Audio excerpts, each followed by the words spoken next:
Tēnā rā tātou katoa, tēnā rā tātou kua hakarawi ka mai I tēnei rā, ki tēnei o ngā wānanga a epurangi tua whā, te mea whakamutunga mo tēnei taumeki.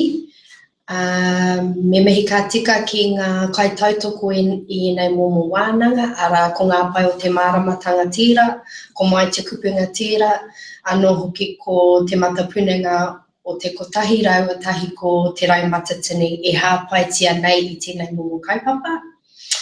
Ko ai ahau, ko Tami Tauro tōku ingoa, he uri ahau no te taitoke rau, no te hiku o te ika, ko Ngāti Kuri te iwi, ko te hāpua te papakainga, te tūranga waiwai. Tēnā rā no tātou.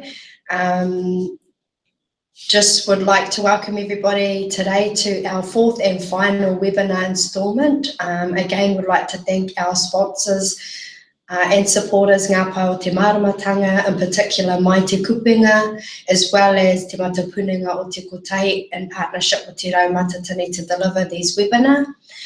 This is the fourth and final installment, as I've mentioned, and I know a number of you have participated in all four webinar series, but if you have not had a chance to view the other series, these are recorded and are on demand, so they probably will be below.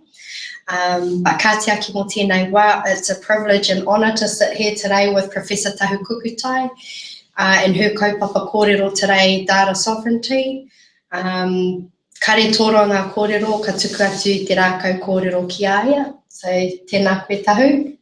Tēnā koe ewa, ngā mihi ki a koe Temi, ngā mihi ki a koutou, ngā hau e whā. Ko wai au, he uri tēnei no Ngāti Tipa, Ngāti Kino Haku, Ngāti Māhanga, me te ao kauri. Kei te whare wānanga o Waikato ahau e mahi ana, nō reira tēnā rā tātou katoa. Thank you first to Leonie for inviting me to take part in this webinar series, although I wasn't feeling so thankful this morning when I was thinking about how am I going to engage a faceless audience for an hour and a half. Thankfully, I've got my colleague Tami here.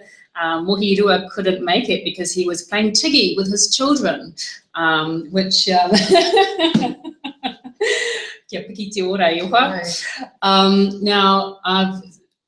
it's really humbling to be following on from the other three webinars, and in a way this one's quite different.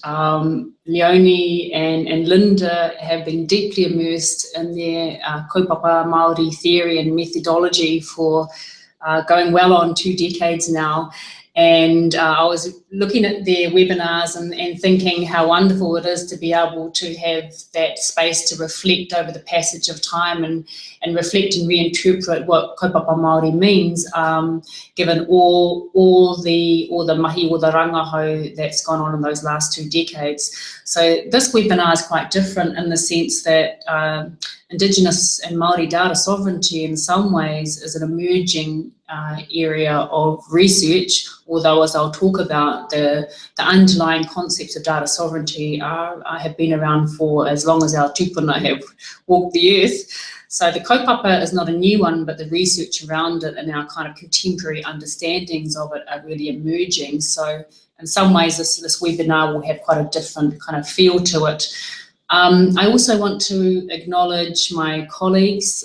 These ideas aren't mine alone and have been really much influenced by the people that I work with. So in Aotearoa, that's Te Manararaunga, the Māori Data Sovereignty Network, and in particular Maui Hudson, Donna Cormack, Andrew Spall, Kiri Kōwhai Mikaere and others, and also our colleagues who are part of the United States Indigenous Data Sovereignty Network, Stephanie Carroll Rainey and Desi Rodriguez Lombia, and also the Indigenous Data Sovereignty Network in Australia. It's Maggie Walter and Ray Lovett and John Taylor and others. So having said that, I want to really just talk through some of the kind of key ideas, I guess, around Indigenous data sovereignty and Māori data sovereignty, and starting perhaps from the global and talking about some of the high-level ideas and some of the activities that are going on, and then bring us back here to Aotearoa. So I'm going to try navigating this mouse and we'll see how we go. Okay, so it's always really confusing when people are talking a kind of a nomenclature and terminology and don't really define what they mean by those terms. So I think a good starting point is to talk about what is Indigenous data sovereignty and what are the meanings associated with that. There is no, I should say that there really is no kind of one set univocal meaning, but there are some concepts from which might provide a useful starting point. It's important to acknowledge that this terminology of data sovereignty is one that's been around for some time, and it's really largely, in terms of a kind of a Western understanding, it's largely about jurisdiction. And in a kind of an age where, with cloud-based computing and different flows of data going through different national infrastructures, the conversation around data sovereignty is really about jurisdiction and data being subject to the laws of the nation within which the data is stored. And there's been a number of very high-profile cases involving governments and corporations who have gone into kind of legal stoushes about who has jurisdiction over data. Now, the idea of Indigenous data sovereignty really turns that fundamental understanding about control on its head. And it's no longer about data being subject to the laws of a nation within which it's stored, but data being subject to the laws of a nation, including Indigenous nations from which it is collected. So it relocates that locus of authority, and this is a really important concept, back to Indigenous peoples from where the data derives. It's really useful. I think the United States Indigenous Data Sovereignty Network have come up with quite a useful definition of IDSOV about the rights of a nation to govern the collection, the ownership, and the application of its own data. I'm going to have to get used to this sensitive mouse. So when we're presenting and talking about Indigenous data sovereignty, invariably someone will put up their hand and say, well, what do you mean by Indigenous data, or what do you mean by Māori data, and how can you even start to define what that is, because a lot of people have different understandings of what that might encompass. It's actually not that hard to define, and from an Indigenous standpoint, from a Māori standpoint, Indigenous data is data that are produced by us, data about us, not just about us as people, but also about our lifeways, our customs, and the environments that we have relationships with.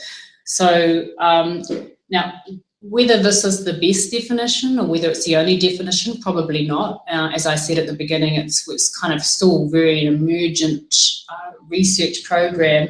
And as people just start to talk more about Indigenous data sovereignty, I think we'll see different definitions emerge. And if they're in legal context as well, I think they'll probably have particular meanings in a legal context. Whether it's in a grassroots cultural context, there'll be very specific meanings associated with what that data look like. And indeed, we've already seen this already in having different workshops when we're talking about data sovereignty and Māori data, Indigenous data in a community context. The sorts of understandings and the ways of thinking about it can be quite different than if you're talking about it, say, in the context of the United Nations declarations or some sort of kind of global human rights instrument. So we need to be able to have that elasticity, I think, in order to be able to engage with those multiple meanings, but we need a starting point as well. Okay. Now, one of the in part because of the nomenclature of data sovereignty being around jurisdiction and being heavily embedded in the context of kind of technological innovation and cloud-based computing, there's a tendency to think of data as in terms of terabytes, and in terms of a very sort of narrow rendering of data as being purely digital data. Now, of course, digital data are really important by that, but it by no means exhausts an understanding of what indigenous data are. So it's important, I think, to say from the outset, but that data sovereignty predates the idea that the understandings that lie beneath data sovereignty predate the technological data revolution, and is fundamentally rooted in our inherent rights of self-determination as self-governing sovereign entities, which predates European settlers, which predates the establishment of the internet, predates even treaties, like the Te Tiriti o Waitangi in Aotearoa, and certainly predates global human rights instruments like the UN DRIP, albeit, and as we'll come back to later, these mechanisms are very useful, strategically useful for exerting indigenous data sovereignty. Our rights don't derive from them. So too is it important to give recognition to the multiple ways in which our tupuna and our ancestors managed, governed, collected, used, restrained access to different forms of data in their own context from Maira Nor for a very long time. So the basis of our contemporary understandings of indigenous data sovereignty are really based fundamentally in indigenous oral traditions, which included a complex set of rights and responsibilities concerning the use of, and this is really important, community-held information. A lot of the discourse around data sovereignty, data rights, privacy, confidentiality are really couched in a Western framework of individual rights and the notion of data as being something that is collectively held, collectively impacted, collectively derived and collectively managed, let alone collective rights pertaining to it, is something that's really invisibilised in multiple ways in the kind of current set of discourses. So it's really important for us to acknowledge right from the outset that we actually did have our own ways of managing, of governing, and our own set of tikanga or kawa around data, which may have looked different from what it looks today, but the fundamental elements of it, I would argue, are enduring. And just the third point to make is that it also involves intellectual property rights, although that linkage is perhaps a little fuzzy and may not have been well tested. But the key idea there is that the knowledge belongs to the collective and that it's also fundamental to identity. And I think identity is something that's come up and been talked about at length in our previous webinars, in particular by Leonie, so I won't labour that point here. Suffice to say that identity is absolutely critical to our understandings of Indigenous data and Indigenous data sovereignty. Now, what's useful to also acknowledge while we're kind of talking about the global context is that there is growing global recognition that Indigenous data sovereignty actually is an important kaupapa. Because one of the first questions people would ask is, who cares? You know, who cares about this? Why do we care about data sovereignty? Is it just a bunch of academics talking about, you know, possibly long terms, or does it actually mean something on the ground? I think it does mean something on the ground, and you know, we all participate in data, whether it's through your Fitbits, which is basically like uploading your personal medical biography, autobiography onto the internet, whether you get up in the morning and like Facebook, you know, that's half of the world's adult population are Facebook users, whether you are collecting your own whānau, whakapapa or genealogies, whether you're shopping at the supermarket with a supermarket card. I read something the other day that we're moving towards retina scans at the supermarket. You know, we're living in an Internet of Things now, where we have interactive communication devices from phones to drones, and you know, in the future we'll be able to communicate between these different devices. So whether as Indigenous peoples, whether we participate in this kind of data ecosystem consciously or unconsciously, we are all a part of it. And it impacts us in different ways, and it will continue to impact us in different ways in our mokopuna as well. So it's something that is actually really important for us to actively fashion rather than passively react to. So at the global level, there's a growing global recognition through for example, the 2007 United Nations, the UN DRIP, also the 2008 WHO Commission on the Social Determinants of Health, and also the International Open Data Charter. And open data is an interesting sort of movement in and of itself. It's really a social movement. But in that open data charter, there has been historically no recognition given to Indigenous peoples, and also what open data might mean, because obviously making everything open has some real risk for Indigenous communities.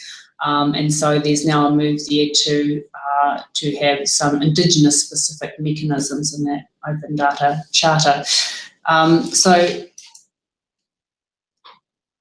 there's also there's a book called Indigenous Data Sovereignty. It's free, which is useful, and it can be downloaded from the ANU website.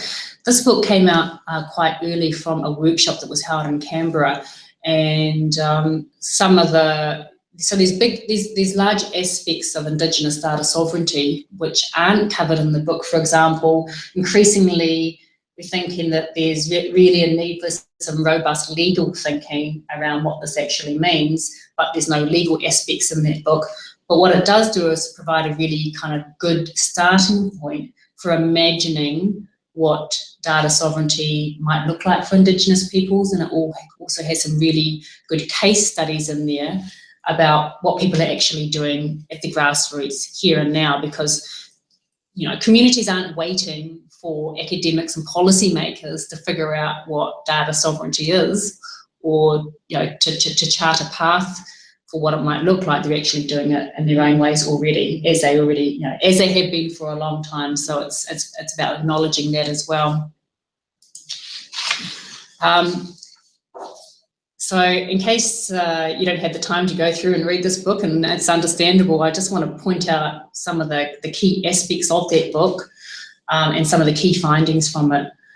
One of the first ones is that if we take the UN DRIP seriously at a global level, what that does, it requires a relocation of authority over data from the nation states back to Indigenous peoples. Now that sounds kind of rolls up the tongue easily and sounds like it's simple, but it is no simple matter in a context of colonial data surveillance, really, and we have a long history of that, where there's kind of a whole lot of taken for granted assumptions over who should control the data, who has the expertise to collect, to analyse, to store and disseminate data. And so it's been a bit of a one-way street where the data has been coming from Indigenous peoples, but we've really had no meaningful pathway into even accessing that data sometimes, let alone controlling it, even though it comes from us. So there's a whole lot of kind of taken for granted assumptions around who should be the controller, for want of a better word, who has authority over the data. The second point is that while official statistical systems and agencies are increasingly becoming aware of the need to, at the very least, be responsive to Indigenous peoples, they're still very much ill-equipped to support the governance aspirations of Indigenous polities, and in a lot of cases actually don't even recognise Indigenous peoples in their national data collection systems, and I'll get to that a little bit later.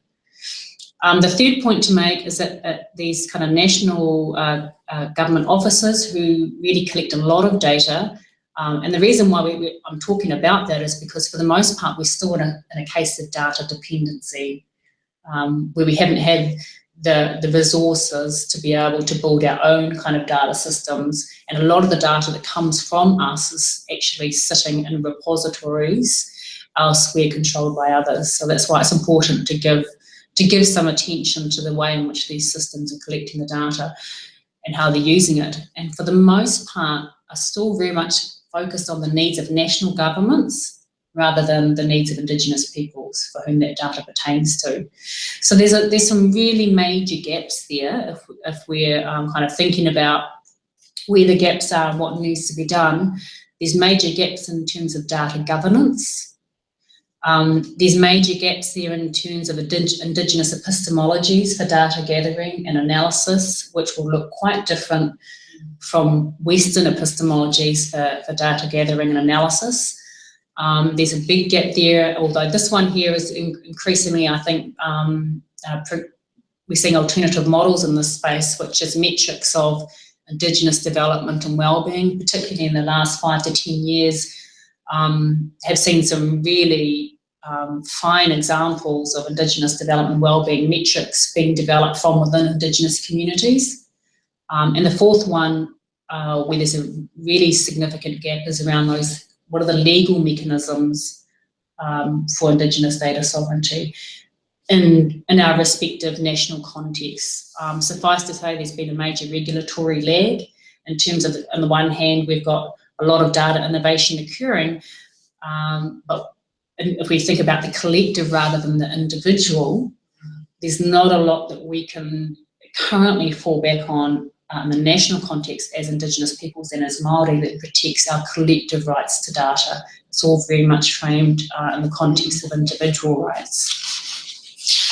So here, I think it's good to have a little bit of a Indigenous reality check.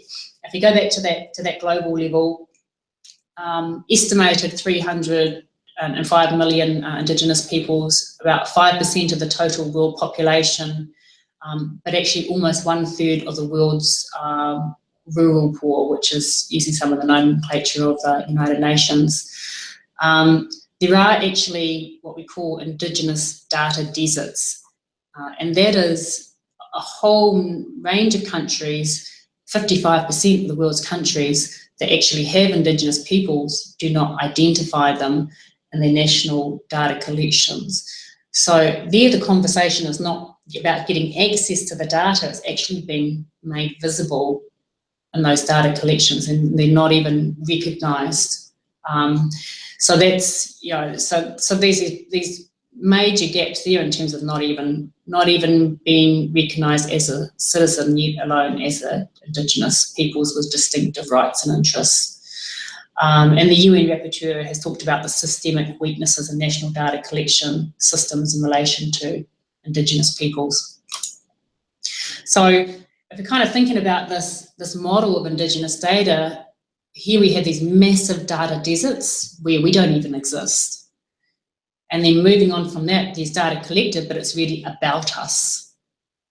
And then moving on from that, we've got a smaller subset of data, and this is for Indigenous peoples, but often we don't really have the meaningful control over you know, the key questions that are driving that. And then you've got this really, really small circle there, and that's data by us. So here you kind of want to hashtag not about us without us, you know. There's, at a global level, it's useful to think about these kind of different models that are operating, which are really a model about kind of colonial data collection, analysis, governance and dissemination.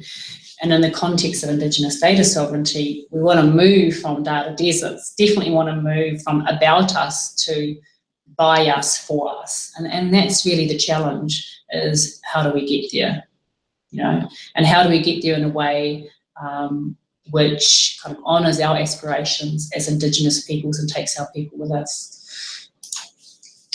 So I'm going to move to Aotearoa now, so talking specifically about our context here.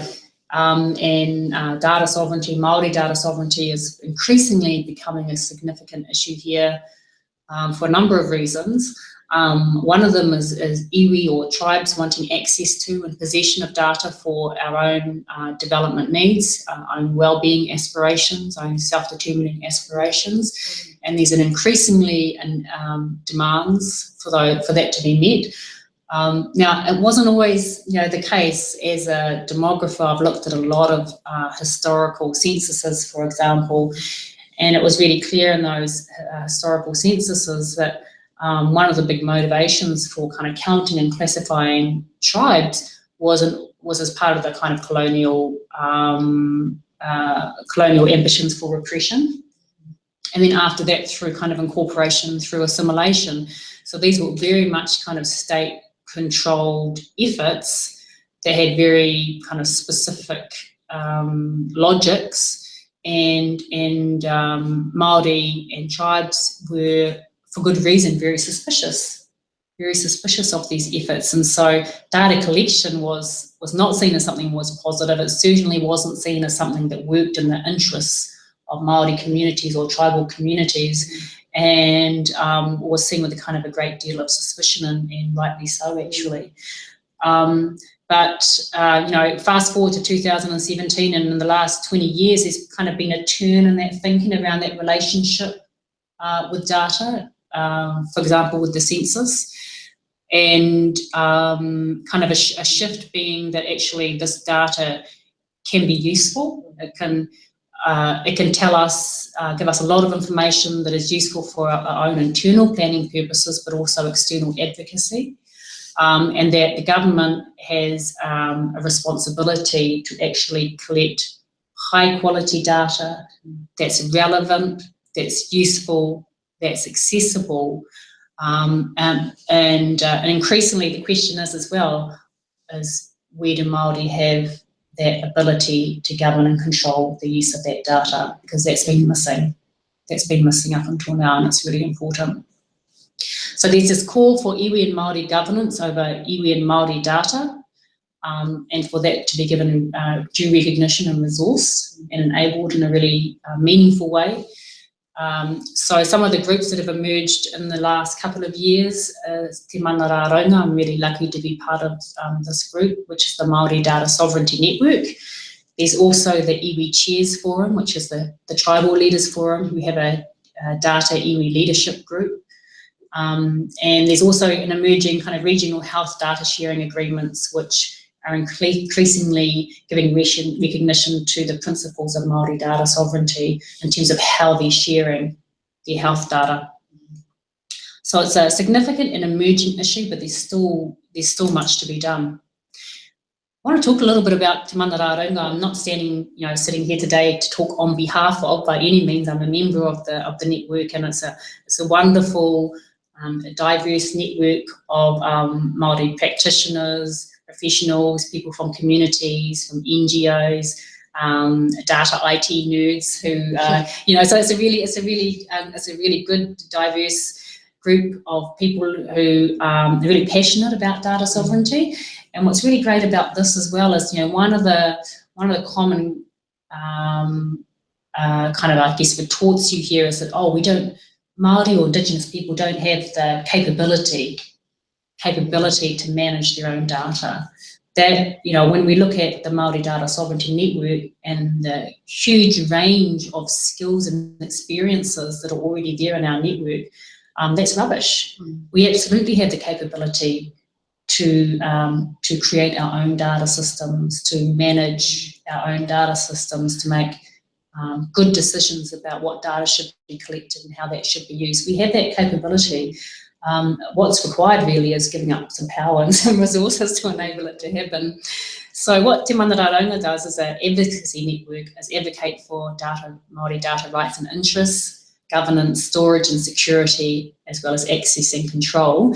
And there's a website there. You can go to the website, and there's a bunch of resources on there as well, and various lots of interesting information on there, as well as the Te Mana Rā Raunga Charter, which sets out really clearly the understandings of Māori data sovereignty and the values framework under which the network operates, which is really important. And these are Māori values. So this is not about taking a kind of a Western governance framework and kind of shoehorning some Māori aspects into it. It was carefully thought out, and it is grounded in Māori values.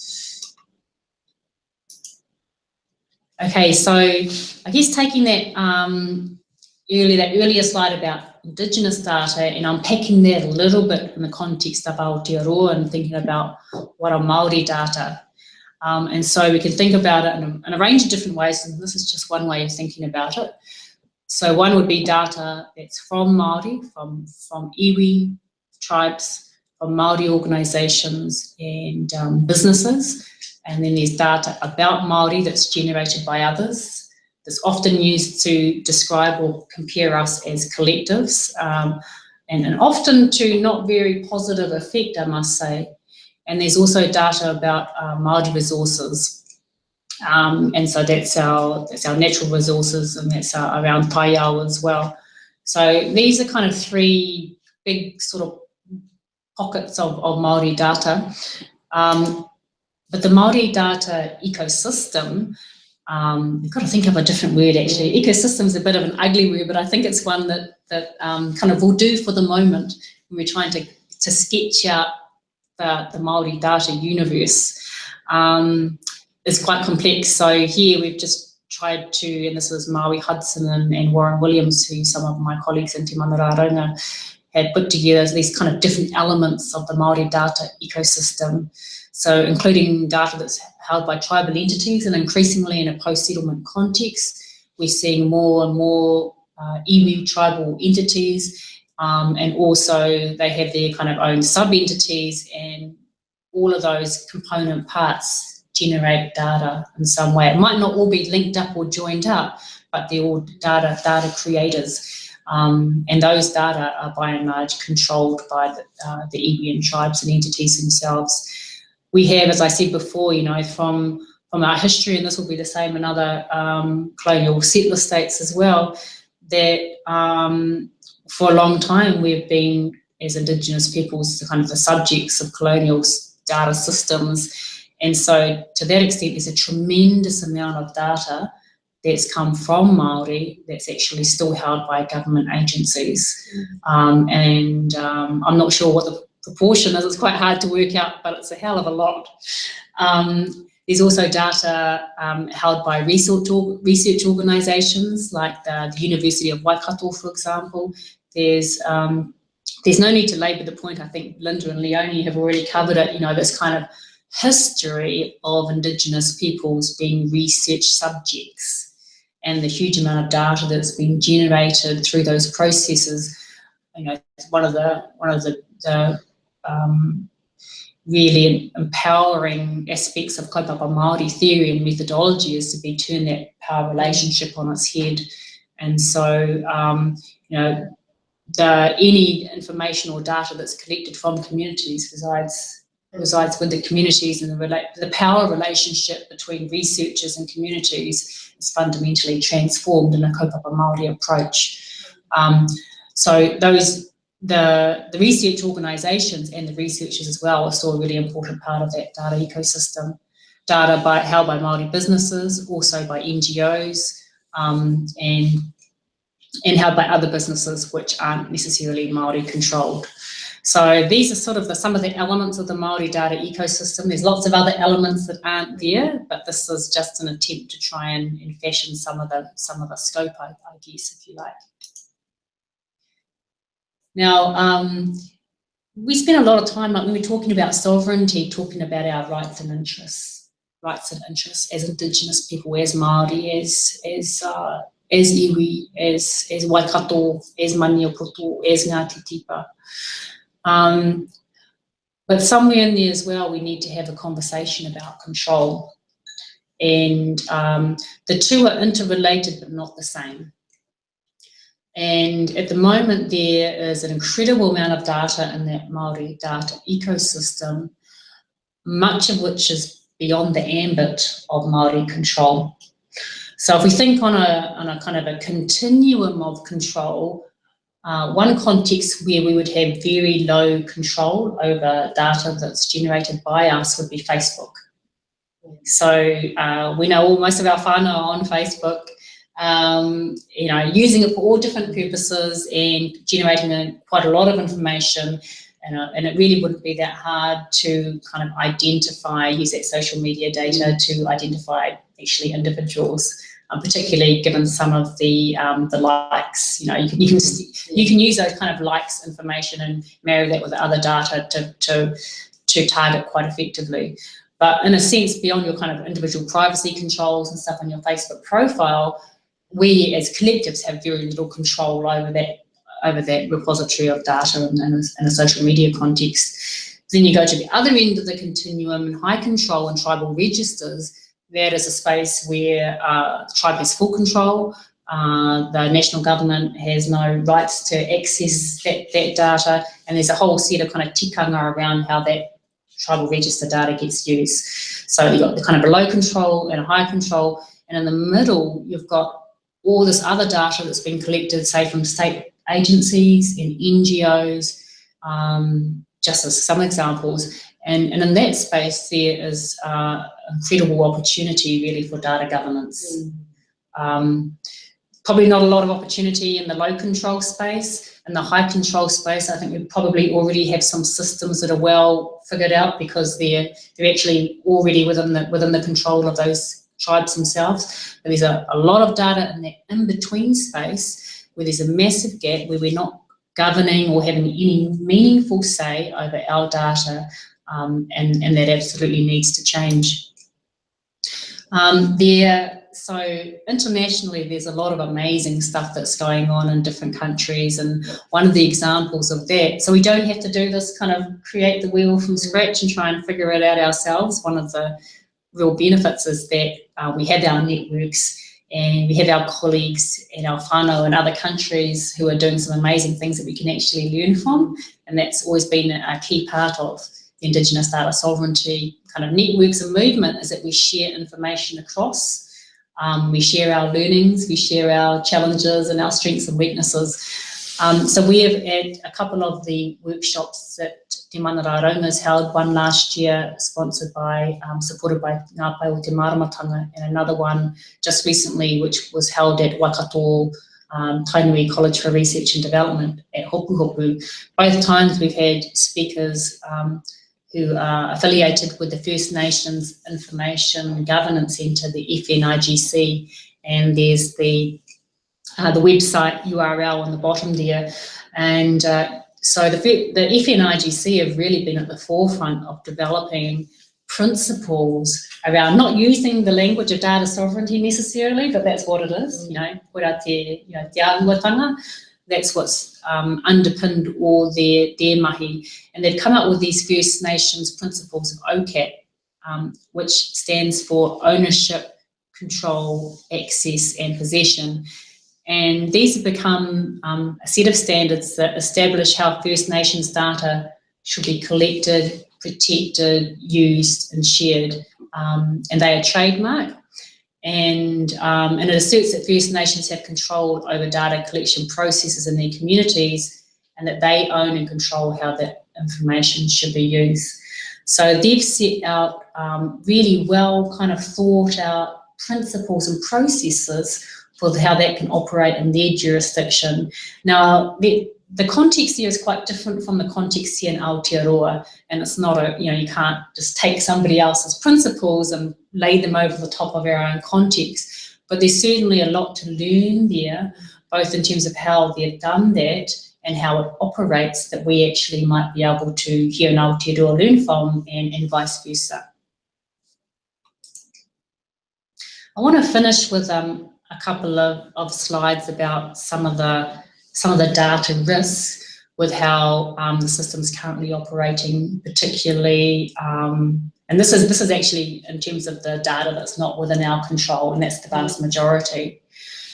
One of the major issues, particularly in an age now where we're getting increasingly amounts of data being linked, like a big data context, where we're getting data linked from all these different information systems. And the reason why that data was being collected in the first place is quite different from how it subsequently gets used. So it might be getting collected for administrative purposes, like you're just going to the doctors or you're filling out a form, but then increasingly in the context of Aotearoa, it becomes linked into other data sets, so it kind of changes meaning, secondary data use basically. one of the real risks that's emerging in a big data context is that we kind of start getting these discourses around data just speaking the truth. That you put enough data points together and you mine that data and you just get kind of bigger and bigger and bigger volumes of data, that once you've got enough data, you'll just be able to identify the patterns that come out of it, and that will reveal some sort of truth, that the data speaks the truth. Now, it's a load of rubbish because we know that data are not self-evident data points of truth. We know that the way in which the research questions that are asked, the analysis that's done, the interpretation, the lens that's put over the data has a cultural context.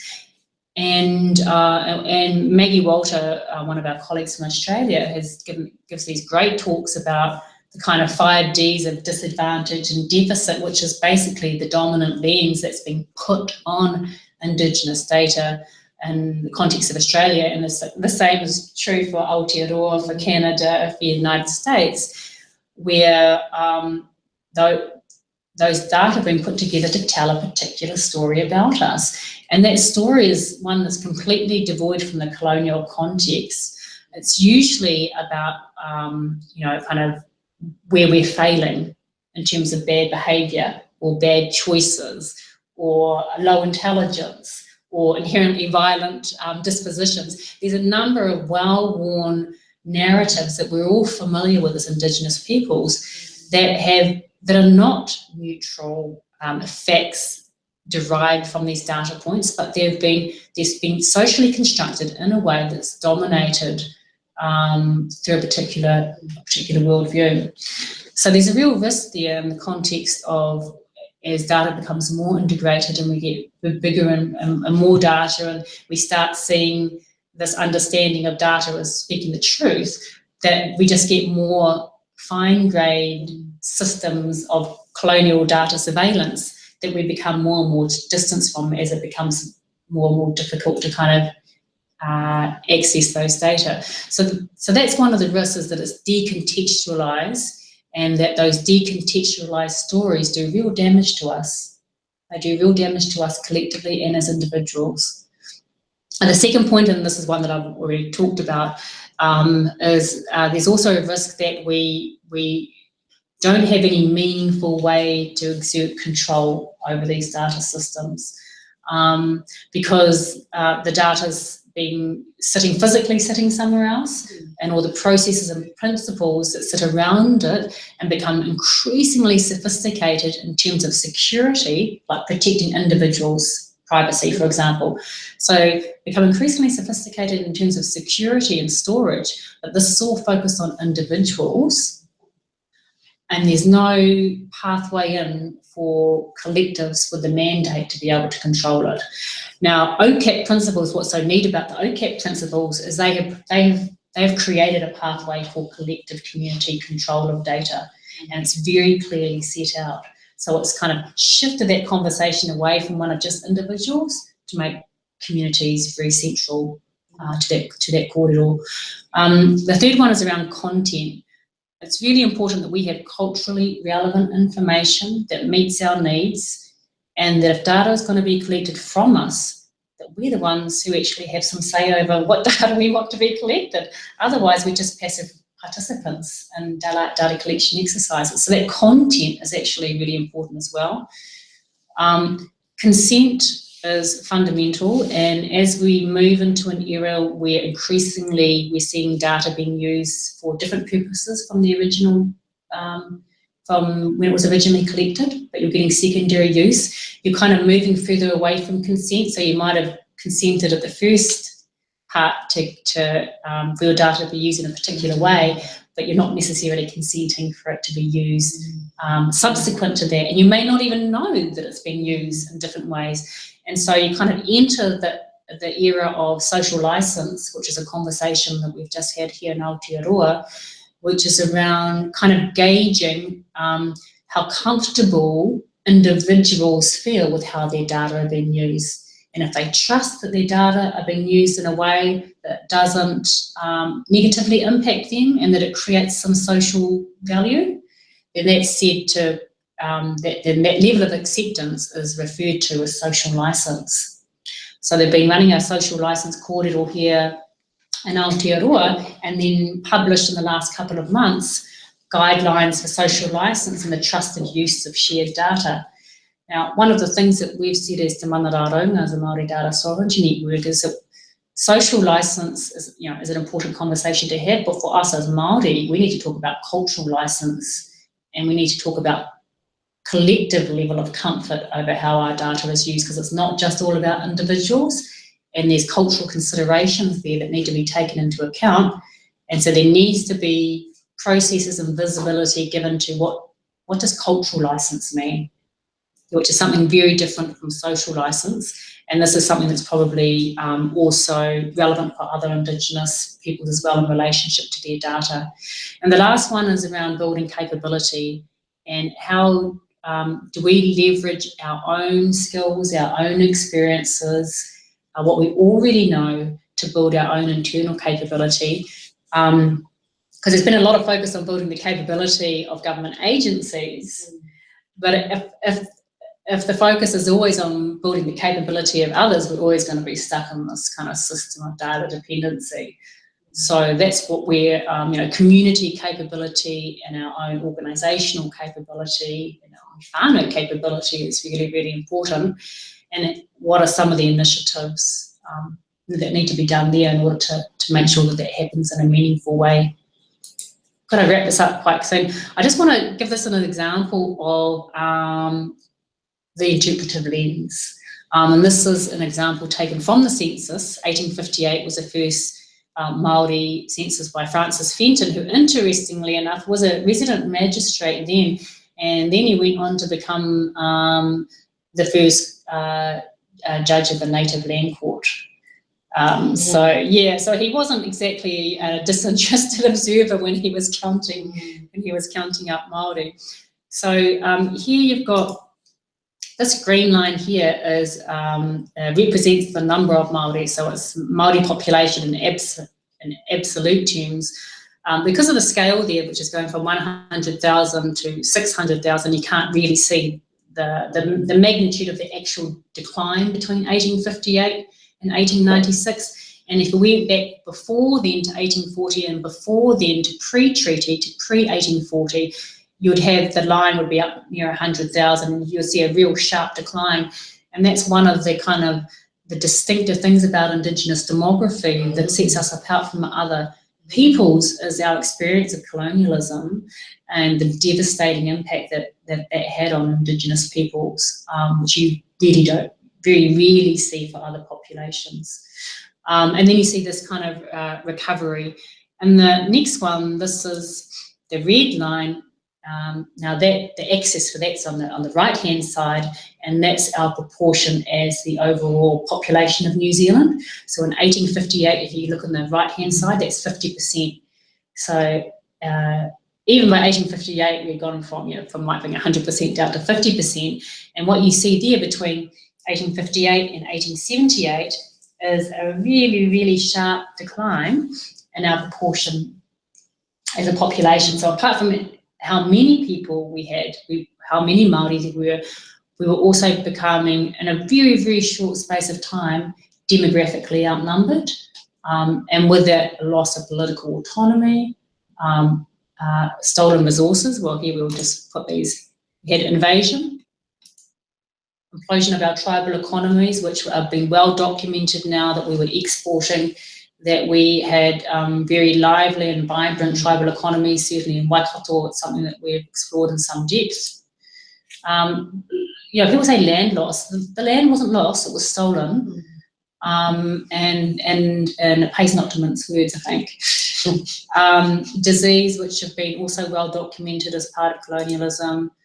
Demographic swamping, particularly from the 1860s onwards, and when you've got that massive shift from 50% of the population down to less than 10% of the population within about 40 years, that's a combination of increased mortality, but it's also this massive waves of European migration into Aotearoa, despite the protests of Māori, and then that demographic balance rapidly changing, and that had massive negative impacts. Poverty, of course. Well, I'll move myself on from that. But the point there is that, you know, a graph can tell 1,000 stories, and it's really important that we have our own lens over those stories. Now, this is the one that I want to finish with, which is around the data opportunities, because really don't want this to come across as like it's just a doomsday scenario and there's no opportunities. Yeah, fundamentally, Indigenous data sovereignty is not just an end in itself, but it's really about a tool to realise our own well-being and our own self-determining aspirations. So yes, there's a lot of risks and challenges on the pathway to get there, and I'm not saying that I know the pathway to get there by any means, but there are some incredible opportunities for us there, as long as we kind of have that control. There's a huge amount of power in that data. There are increasingly, with these kind of mega data sets, if we're able to use those and for our own purposes, there's a huge amount of benefit that can be obtained from those data sets, and other sort of data as well that we already have. There's opportunities there. I think if the end goal is for us to prosper, whatever prosper means. I mean, some people might interpret that in a narrow sort of economic profit way, but I'm thinking about prosper there in a much bigger sense: cultural well-being, social well-being, collective well-being, whānau well-being, the well-being of our kaiau. Data is all integral to that and can help us not only get a kind of a fuller picture of what it is we're talking about, but also help us chart a path towards reaching that prosperous state, that state of well-being. There's a real opportunity for us, I'm thinking now of the data deserts, to actually be recognised as peoples. When you're invisibilised, and for example the census, which is meant to be the national stocktake of every element of that population, when you're enumerated as an individual, but your peoplehood is not recognised in any meaningful way, then your peoplehood is denied. And I'm not saying for any moment that for us to have peoplehood or self-determination that requires external validation or it requires external recognition, but there is a harm that's done when that is denied in those critical spaces. Last ones, opportunities is protection. Not all data should be open data, and it's really up to Indigenous peoples to have the wherewithal to say what should be withheld, what should be given, what should be protected, and what are the principles or tikanga that should govern that protection. It's not up to others to come up with what that tikanga should look like. And the last one is around partnership, and it's partnership between ourselves, and with others, in order to kind of realise our aspirations for data sovereignty. Some communities will be able to do everything themselves, but if we think about what that data, for Māori anyway, what that data ecosystem looks like, it's a complex data system. At the moment, a lot of our data is beyond our direct reach, let alone our direct control, and partnering is one mechanism, one way for us to take back that control and realise that the power, I guess, for ourselves. So that's the last slide, and I think I will end it up there and hand it over to Tammy for some dialogue. Awesome.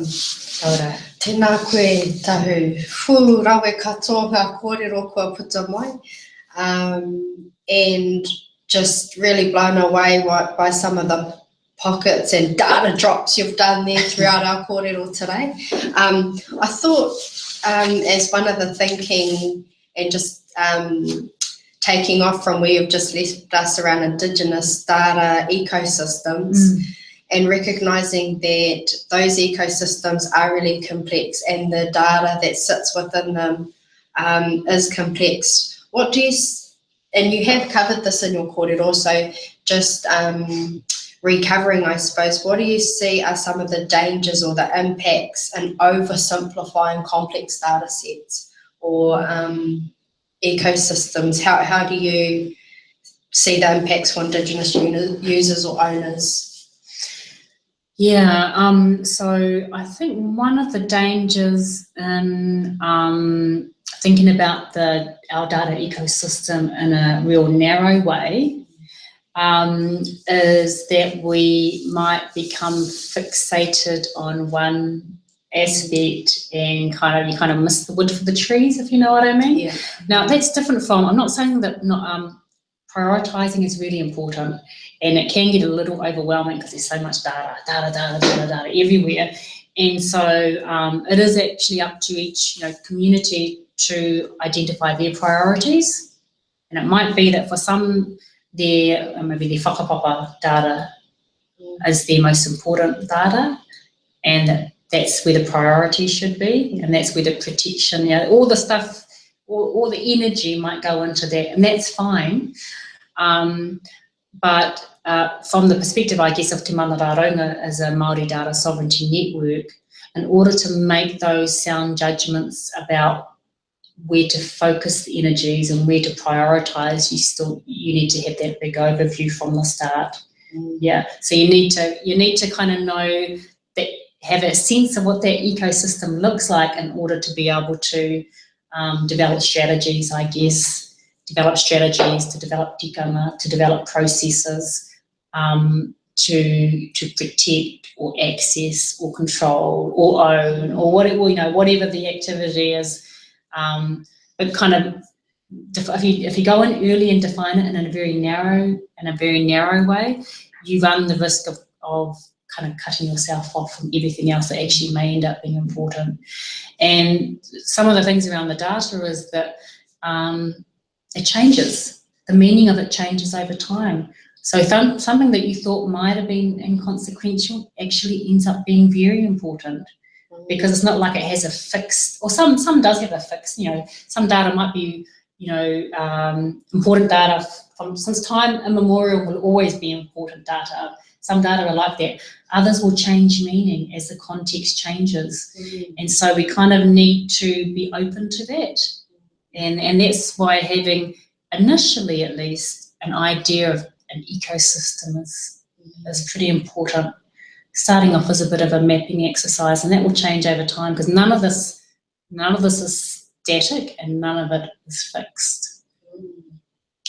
Awesome. And I really liked your comment and your kōrero about the elasticity that's required in this space moving forward, that there is the need for the legal lens and the different contexts that you apply to data sovereignty, and this is quite a rapidly emerging space. So I really like that phrasing of the elasticity that's required to sort of do that. Another part of your kōrero that really was reinforced for me, and sort of has been throughout the other 4 webinars, has been the community-based context, the community-held information, and you've mentioned that throughout your kōrero today, the collective power and ownership of peoples in this space, and then moving out to transformation, and like you termed it, collective innovation. I really like that. So I wanted to just ask, what are some strategies, and I know you're doing it in your work, to make visible our collective voices or our collective approaches within this space, in terms of methods that you use in your research? So sort of the methods that you employ to actively engage voice and participants. That's a really good question. And one of the, if I just shift gear to my day job, I guess, as a demographer, where I'm using a lot of data that's being collected from Māori, but Māori, unlike qualitative research, where you're actively engaged with your research partners and you're actively engaged with the people that you're talking to, and there's that kind of intimate relationship in a way. When you're dealing with quantitative data, that kind of intimacy is it's not there. And so then it becomes really important. A couple of things become important. One is the lens that you're using on that data becomes really important. That's one way of giving voice. That's one way of giving voice to the people from whom the data are collected. The other way is actually collecting that data with communities themselves, and that's hard. That's hard, but it's necessary. And there's a few, to give you some kind of examples where that's happened. There's a number of iwi and hapu who have come to us because they want information, they want to kind of understand kind of attitudes or conditions or aspirations with their own people, but they're invisible in official data collection. So there's no census data, there's no administrative data, because they're not recognised as an iwi in the classification system, which you only get data for those iwi that are on that statistical list of iwi. And yet they want that information to guide their decision making. Yeah, otherwise you can be driving in the dark a little bit.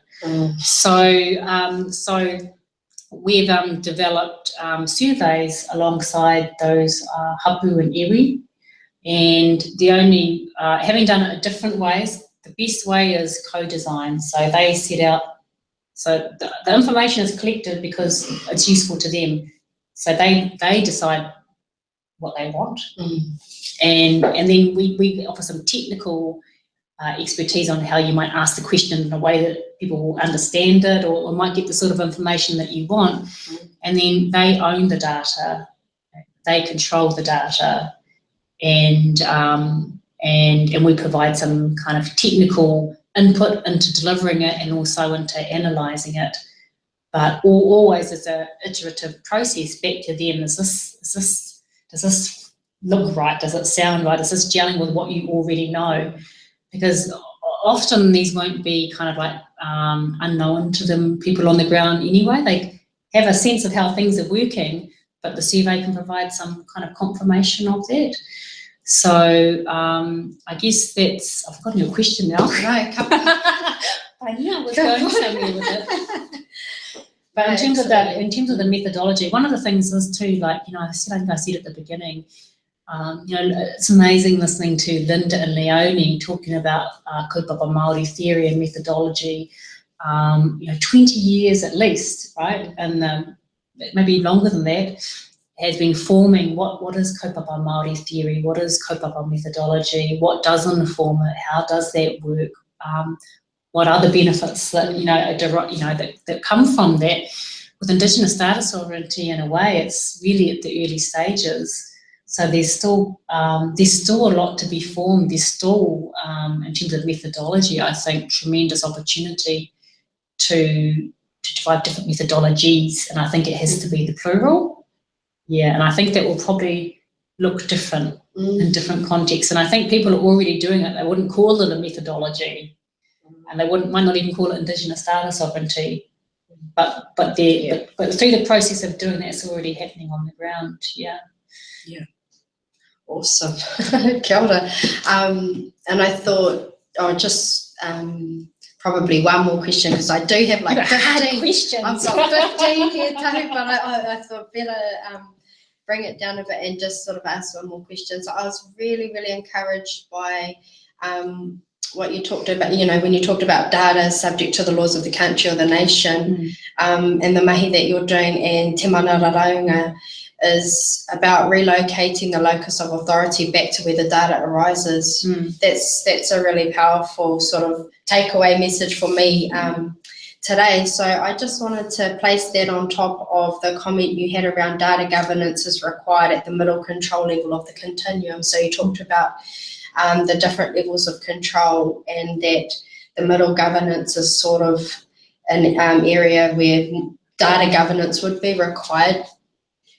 Can you just talk a little bit about maybe the position of Te Mana Raraunga, your mahi, in that space moving forward. Yeah. Well, I won't probably. I'm always a bit nervous about speaking on behalf of, so I probably won't talk about so much about Te Mana Raraunga because they're actually working through some different models of data governance at the moment, and Maui Hudson's got a project looking at different tikanga-based models of data governance as well. For me personally, I guess, as a researcher from my own view, I think this data governance space is actually a really critical one. I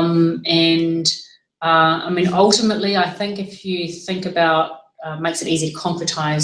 So let's just talk about an end game in a particular context. So let's say kind of official data, example of official data. So data are collected by from individuals at the moment, but who might identify with a tribe or an iwi, and that enables all those individuals to be put together in a story to be told about a tribe. So let's say Waikato or Ngāti Kuri. But the tribe has at the moment, no way to influence how that data are accessed, even by, like often tribes have problems accessing the data even for free. Yeah. I know this because I've analysed a lot of data and had to go into bat. And let alone, so there's issues of access, but then also how that data are used, what sorts of stories are told about using that data. At the moment, there's nothing there. There's nothing there, and yet there should be, because this is not just about individuals. These are stories about peoples, and these peoples who exist. And so when you look at that graph that I showed, where we went down from here and then came back up, we are still here, still living, still a people, still communities. And still want to have control around how those data are used. So there is an opportunity there. See, at the moment when all these data are getting linked up, it's providing a tremendous amount of opportunity for government. So this is for the central government, not so much local government, to be able to analyse, use that data for a whole range of ways, including social investment conversation, which is really around kind of deriving better value from the investment into social services. So increasingly, government is being empowered through the use of data to make decisions that benefit their activities. Where's the flow to, for example, in this context, tribes, to ensure that we get the maximum, we get all those advantages of that data because actually that data came from our people. There's no mechanism for that at the moment. Ultimately, you'd want to get to the stage where each of those tribes have that capacity to do that and to derive the fullest value from that and to exercise control over that.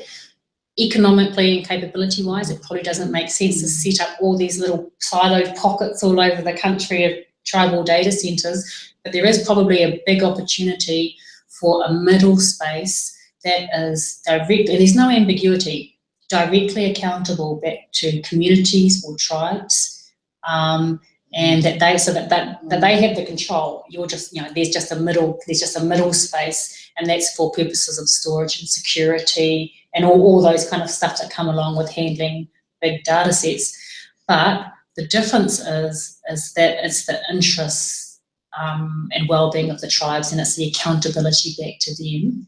I'm just using tribes as an example, it doesn't have to be tribes. But that's fundamentally a different way of thinking about how the data system works.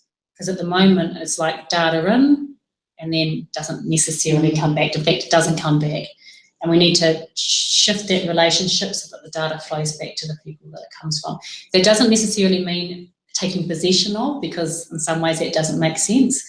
But the benefit, but it's up to tribes to, it's up to Māori to decide what makes sense. But the benefits of that data have to go back to the people, because at the moment there's very little benefit, and the control has to be meaningfully exercised. And this won't just benefit Māori and benefit tribes. It will actually benefit the country, because you cannot. What's absolutely fundamental to a system, a data system like this, is that you've got the confidence and the trust of the people. And if we have the confidence and trust of Māori, I think we'll have the confidence and trust of ngā tangata katoa. So I actually think Indigenous data sovereignty is not just benefiting Māori, although that's primarily what I'm interested in and why I'm in this kaupapa, but actually it can actually have benefits for others as well. Yeah. Awesome. Kei te mihi ki a koe tahu, and I think as well what resonates particularly for me, and I know with other of our doctoral fellows and emerging researchers, is that you've spoken about the research questions and the way that you visualize and contextualize or culturally frame and shape the data, and that is a link as well to a comment Linda spoke about, is your power as a researcher to ask the questions. Yeah. And it's the same here, I think, reflecting on your kōrero, you've put that there is the power to actually see and shape and inform and interpret information, which becomes really powerful and really important in terms of moving forward for our people. So, kei te mihi ki a koe tahu, he kōrero anō? Kao. Okay. Well, kia ora rā e ngā iwi, ngā manuhiri, ngā kairanga hau mai ngā tōpito kato o te ao, tēnei te mihi kia tātou. Thank you everybody for joining us on this final webinar for the year. Again, a reminder to go and view the other videos if you haven't already had the opportunity to do so. I'd like to thank Te Raumata Tini for hosting these webinars, as well as ngā pai o te maramatanga e mai te kupunga. And of course, our tahu kukutai here today, tēnā koe tahu. Kia ora mai tātou. Kia ora.